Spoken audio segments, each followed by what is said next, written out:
এবার বনগাঁর খবরের দিকে নজর রাখতে হবে। বনগাঁর কলেজে সরস্বতী পুজোয় বাধা, পরিচালনা সমিতির বিরুদ্ধে অভিযোগ। বনগাঁর নহাটা যোগেন্দ্রনাথ কলেজে অধ্যক্ষকে ঘেরাও।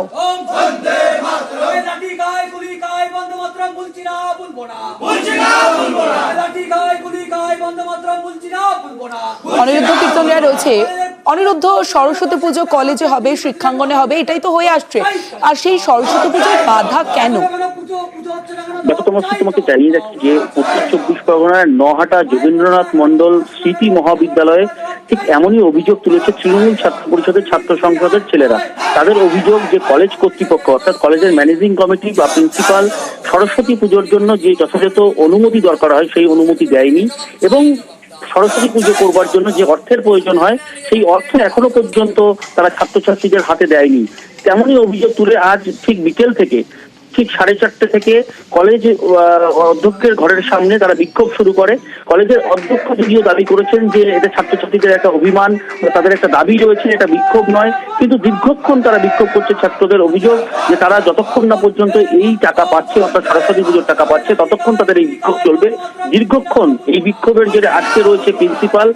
তিনি কিন্তু জানিয়েছেন যে হ্যাঁ, একটা সমস্যা হয়েছে ছাত্রছাত্রীদের সঙ্গে, তাদের যে অর্থ দেওয়া হয় সেই অর্থ একটা সিস্টেম মেনটেন করে দেওয়া হয়, কিন্তু বিলম্ব হচ্ছে। জানতে চাইবো কতক্ষণ ধরে আটকে রয়েছেন অধ্যক্ষ এবং এখনো পর্যন্ত কি পরিস্থিতি সেখানে?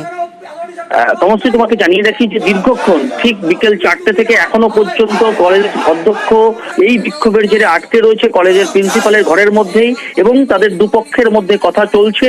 যতক্ষণ না পর্যন্ত প্রিন্সিপাল তাদেরকে টাকা দিচ্ছে আন্দোলনকারীদের দাবি, ততক্ষণ এই আন্দোলন চলবে। যদি সরস্বতী পুজোর জন্য যা প্রয়োজন সেই অর্থ দেওয়া হয়, তারপরেই তারা এই আন্দোলন মুক্ত করবে, তেমনই ছাত্রছাত্রীরা জানিয়েছে। তমশ্রী। বেশ অনিরুদ্ধ।